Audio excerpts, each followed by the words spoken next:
اور ان کے دل کو طہارت و پاکیزگی عطا فرمائی کہ جب وہ کلام پڑھا، جب اس کو دیکھا تو اسی حالت میں پھر اس طرح پڑھا اور اپنے بہنوئی سعد کو کہنے لگے، سعید کو کہنے لگے کہ آپ مجھے بارگاہ مصطفیٰ میں لے چلے۔ وہ تو ہاتھ جا چکے تھے کہ ان کا دل موم ہو گیا ہے، کیفیت بدل گئی ہے، لیکن لے کر نکلے تو جس حالت میں وہ آ رہے تھے اسی میں ہی آگے بڑھے، یعنی تلوار آپ کے ہاتھ میں ہے اور آپ دار ارقم کی طرف۔ اس وقت جب حضور صلی اللہ علیہ وسلم نے اپنا مرکز دار ارقم کو بنا رکھا تو آپ کے بارگاہ میں جب پہنچے، وہاں جا کر دستک دی، دروازہ نوک کیا تو صحابہ کرام ایک لمحے کے لیے پریشان ہو گیا کہ یہ تو سخت اسلام کا دشمن ہے اور سخت دین انسانوں میں سے ہے۔ تو جو دروازے پر معمور اشخاص تھے انہوں نے دروازہ نہیں کھولا، دروازہ بتانے کے باوجود عمر بن خطاب نہیں کھولا، اندر چلے گئے، جا کر باقی صحابہ کرام جو حضور صلی اللہ علیہ وسلم کی سیکیورٹی پر معمور تھے ان سے جا کر ذکر کیا تو حضرت حمزہ موجود تھے وہاں۔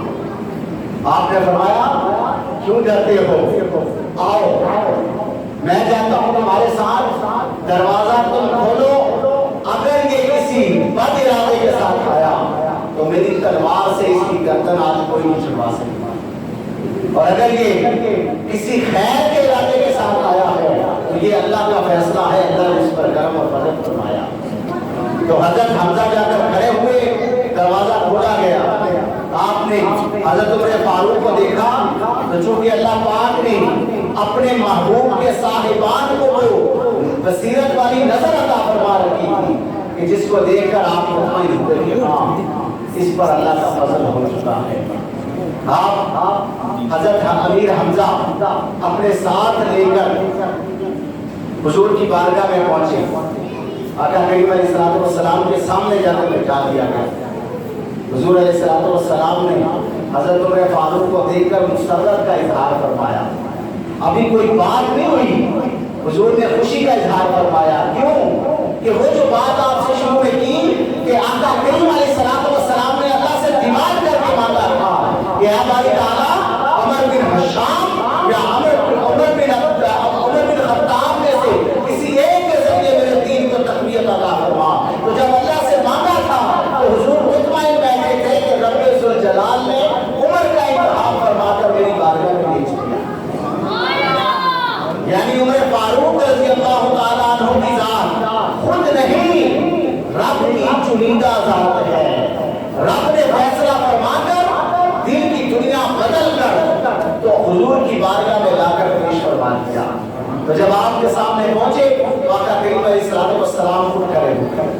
آپ نے استقبال فرمایا، بٹھا کر حضور نے آپ کی کمر بند پر اور کمر پر ہاتھ مارا،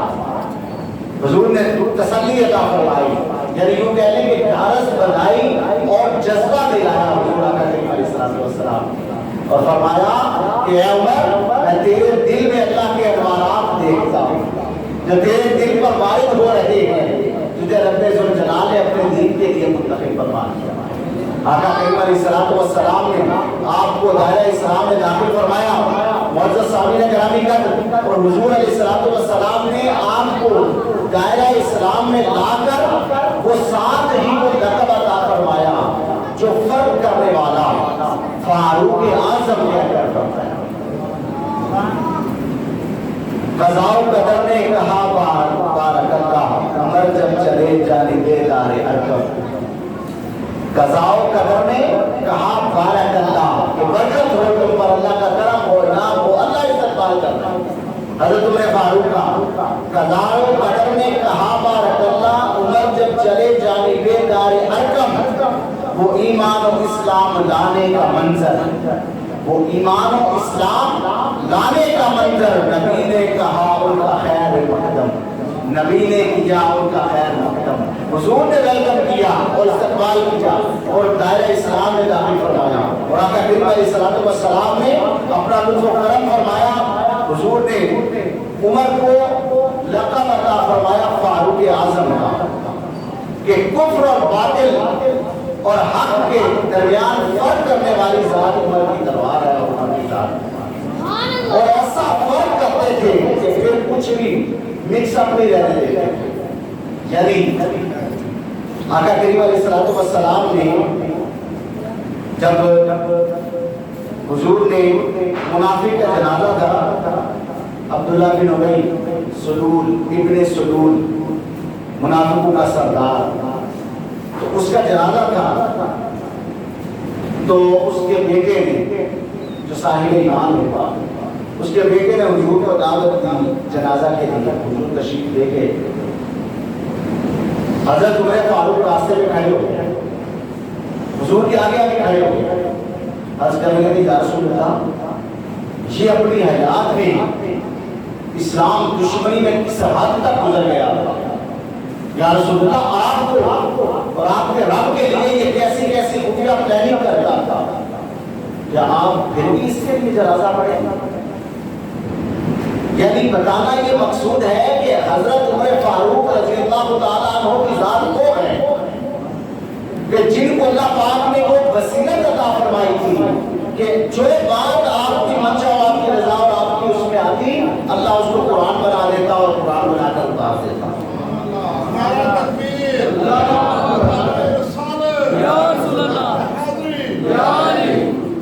کہ حضرت عمر فاروق رضی اللہ تعالیٰ عنہ جو منشا اور رضا ان کی ہوتی اور جو پلاننگ ان کی ہوتی، جو سوچ ان کی ہوتی، اللہ اسے قرآن بنا دیتا.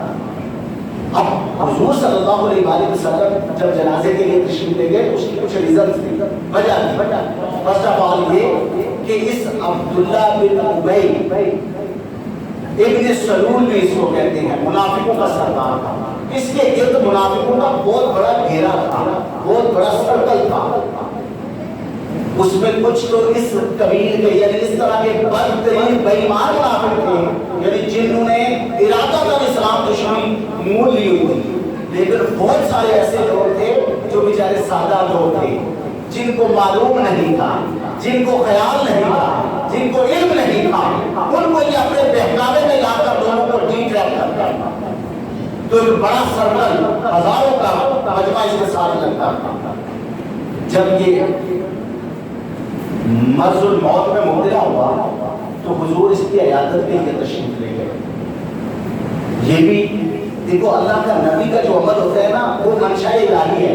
اور حضور کے لیے تو اللہ خود فرماتا ہے ہوا الا وحی یوحا، کہ میرا معبود کچھ بھی نہیں کرتا سوائے اس میں جو میں کہتا ہے. تو اللہ پاک نے حضور کو یوں کہہ لے کہ بھیجا کہ جاؤ اس کی عیادت کر. اس کی منافق اعظم کی سب سے بڑے منافق. دراصل اللہ عیادت کے لیے بھی بھجوانا، وہ بات کھلے گی تو آپ کو بات سمجھ آ جائے گی. اللہ پاک نے فرمایا وَمَكَرُوا مَكْرَ اللَّهِ وَاللَّهُ خَيْرُ الْمَاكِرِينَ. یہ جو بے ایمان مکر فریب دجل کرتے ہیں، یہ جو پلاننگز کرتے ہیں اسلام دشمنی کی، اللہ نے فرمایا ایک ان کے ہیلے بہانے اور مکر ہیں، اور ایک اس پر ہماری تدبیر ہے. اللہ کی تدبیر ہے اور اللہ کی تدبیر ہمیشہ غالب آ کر رہنے والی ہے. حضور کو اللہ نے بھیجا کہ جاؤ اس کی عیادت کرو. حضور عیادت کے لیے تشریف لے گئے. اب حضور جب عیادت کے لیے گئے تو اللہ نے اس لیے بھیجا تھا وہ جو لوگ سادہ لوگ جو اس کے نفاق میں،